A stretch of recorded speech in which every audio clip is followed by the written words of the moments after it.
ابو تركي بالامس دعنا نقول لك او تحديدا يوم السبت صدر له قرار اللي هو من لجنه الحكام واللجنه الفنيه ولجنه الانضباط باستدعاء اللاعب حسين عبد الغني من نادي النصر واللاعب خالد عزيز من نادي الهلال، وذلك يعني كانه نوع من انواع الاحتجاج من قبل هذه اللجان انه اللاعبين يعني او خلينا نتكلم تحديدا عن لاعب النصر حسين عبد الغني سيلجأ للشرع في قضيته مع اللاعب رادوي.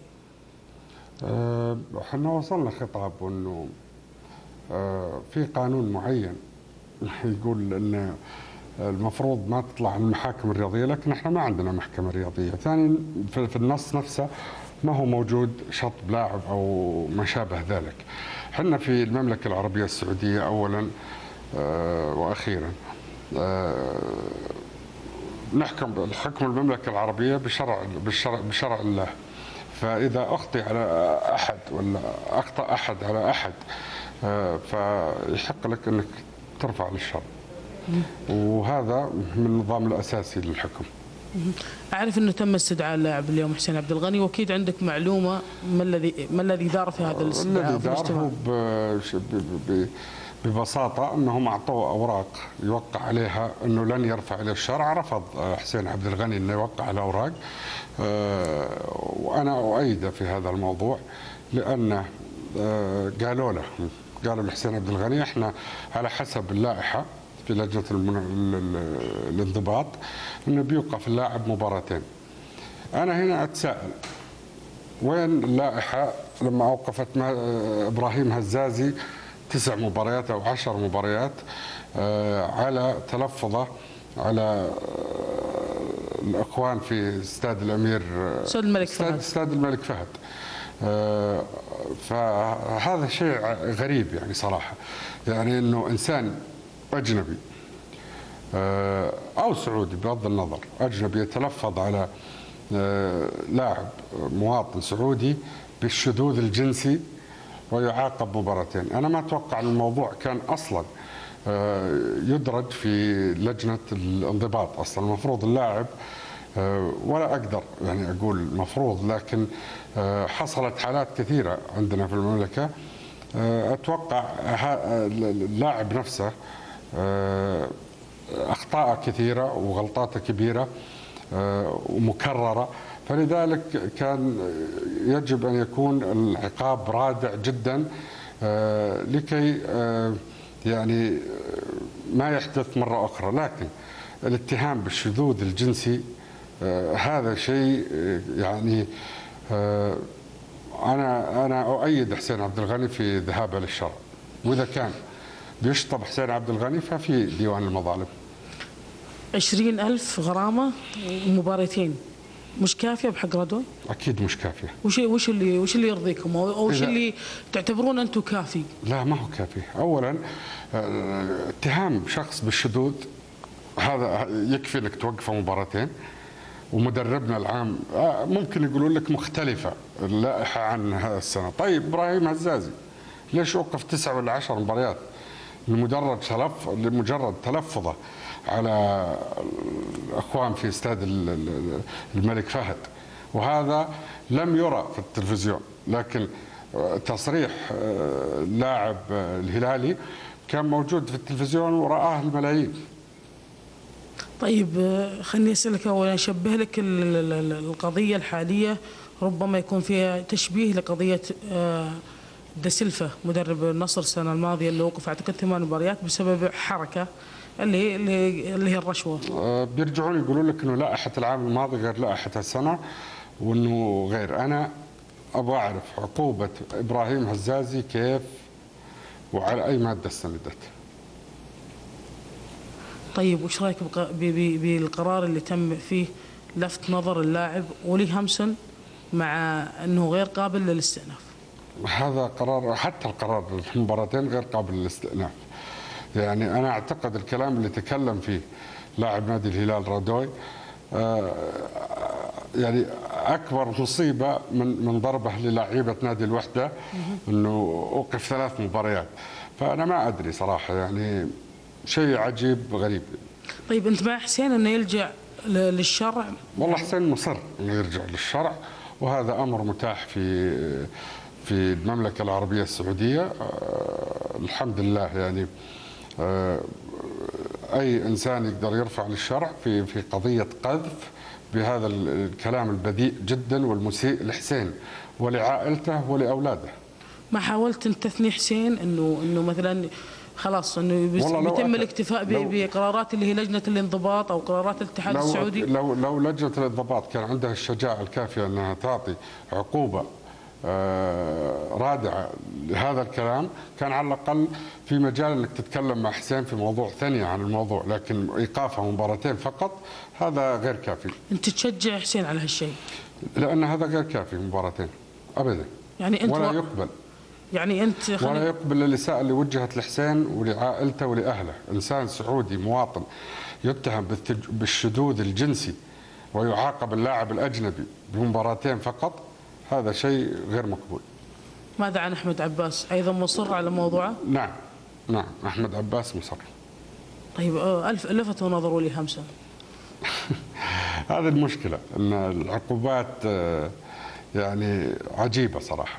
طيب سمو الأمير، أنتم يعني مع بداية كل سنة كانوا يطلبون منكم المشاركة بوضع لائحة أو وضع قانون. هذه ما لها دخل في اللائحة. أنت تتهم إنسان سعودي متزوج وعنده أولاد بالشذوذ الجنسي، هذه ما هي موجودة لا في أي لائحة، هذه استثناء. هذا يجب أن يعاقب غير لجنة الانضباط، يجب أن يعاقب من سمو الرئيس العام. وتركي في اتهام لكم مباشر أنتم في نادي النصر، أو اتهام لك أنت كنت متضايق من وجود المدرب الروماني كوزمان وكنت وراه ترحيله أو إلغاء عقده من نادي الهلال، والآن أيضا يقال أن النصر يبحث لإلغاء عقد اللاعب الروماني ميريال رادول. هل يا أخوي سعيد، هل فيصل بن تركي قال كوزمان ارمي الفنيلة اللي عليها صورة سيدي ولي العهد؟ هل فيصل بن تركي قال رادوي روح تحدث بعد المباراة؟ لا، ولكن يقال ان إدارة نادي النصر طلبت من اللاعبين انه تستفز اللاعب رادوي اثناء المباراة، مما تصدر منه ردة فعل. بالعكس يا سعيد، احنا طلبنا من لاعبينا بالاتفاق مع الامير عبد الرحمن بن مساعد انه هذا كان يوم للوطن، يوم مهم بالنسبة لنا، انه لا يتحدثون في امور استفزازية بعد المباراة او على التحكيم. هذا طلبته انا من لاعبيني. إذا الأمير عبد الرحمن وجه لاعبينا ومع هالتوجيه تحدث رادوي بهالشكل وفعل ويليامسون ما فعله، فهذا شيء عجيب غريب. لكن الحمد لله أنا في إدارتي أعرف أوجه لاعبيني ولاعبيني يتقبلون التوجيه، لأن عندنا يعني إدارة محترفة، والحمد لله لاعبينا لم ينطقوا بأي كلمة في هذا اليوم. يوم للوطن كان، لكن اللي خرب هذا اليوم رادوي وويليامسون. طلبت أو استشهدت بالأمير نواف بن سعد نائب رئيس نادي الهلال في موضوع اللاعب خالد عزيز وأحمد عباس، ولكن الأمير نواف بن سعد خرج ونفى يعني انه لم يحدث هناك مشاجره. يقول حدثت هناك تلفظ، نعم نفى المشاجره، ولكن اكد انه في تلفظ من قبل اللاعب احمد عباس على ولي هامسون وعلى ايضا الامير نواف الله يسلمه نفى موضوع المطار ونفى اشياء كثيره. فلذلك يعني انا اولا احمد عباس اللي ذكر لي هذا الموضوع، واحمد مستعد ان يحلف على هذا الموضوع، فأنا استشهدت بنواف بن سعد على أساس أحمد عباس اللي تكلم معي في هالموضوع. هل أنتم كإدارة يعني تمسكتوا بهالموضوع وأججتوه لكي تغطوا فيه الخسارة الأخيرة أمام غريمكم الهلال وخروجكم من أولى بطولات هذا الموسم كأس ولي العهد وتقريبا ثاني بطولة بعد الدوري؟ أنا ذكرت أن نادي الهلال كان يستحق النتيجة، يستحقها مستوى ونتيجة، وكانوا أفضل منه وإحنا كنا سيئين. هذه كلها إحنا ليش نترك الفعل ونروح ردة الفعل؟ أنا قلت اللاعبين الهلال يتحدثون هالكلام؟ أنا قلت الرادوي يتهم حسين بالشذوذ؟ أبدا، احنا ما قلنا شيء. لكن التضليل الهلالي إدارة وإعلاما معروف، التضليل الهلالي من زمان، يعني ما هو يعني الحين لما تحدث نواف بن سعد ذيك اليوم أو عبد الكريم الجاسر يسألونهم على حادثة رادوي، يقولون لا حادثة رادوي ما راح نتكلم عنها الحين، نتكلم على الشكاوي الأخرى.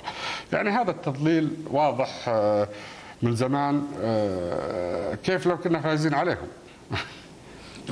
يقال ان اداره نادي النصر اتبعت اسلوب الصوت الاعلى من خلال تاجيج القضايا، او اللي هو خلينا نقول لك البحث عن تفخيم القضيه وتضخيمها، لان هذا الاسلوب ربما ياتي بالنصر لحقوقه.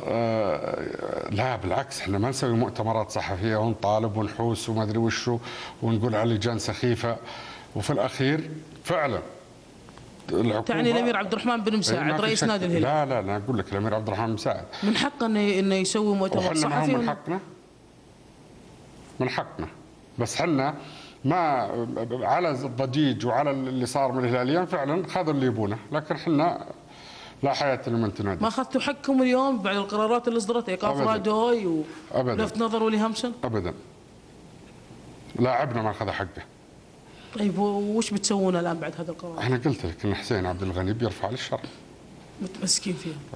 هو متمسك فيه، وانا بالنسبه انه يوقف لاعب مباراتين باتهامه للاعب بالشذوذ الجنسي، هذا الامر ما يتعدى لاعب ولا كره قدم، الامور تعدت للعوائل وللاولاد وللاطفال، تعدت. وش تطلبون فيه؟ بالشرع. وش العقاب اللي تشوفه اللي تراه انت انه ممكن هذا العقاب يناسب ما قام به وما فعله رادوي؟ الشطب. نعم. تبحث عن الحاق رادوي بكوزمن. ما هو الحاق رادوي بكوزمن؟ كوزمن شطب لعمل سيء، وهذا اللاعب عمل أسوأ كان المفروض يشطب عليه. سمو الامير، دائما تلمحون انه نادي الهلال يعني يجد محاباه كبيره من قبل الاتحاد السعودي او لجانه بان نادي الهلال يعني مجامل، والكل يقول ان نادي الهلال بالعكس ممكن اكثر واحد تضرر من القرارات. شطب صالح النعيمه عندما دخل ارض الملعب، شطب كوزمن عندما قام بفعلته تلك. ما في مجامله. ما في مجامله، اكيد في عيني عينك، يعني اكيد بعد ما حيكون في مجامله في مواضيع معينه، لكن على بالنسبه للمدلل ومدلل لا تعليق بالنسبه لي. كلمه اخيره سمو الامير، ايش تبغى تضيفه؟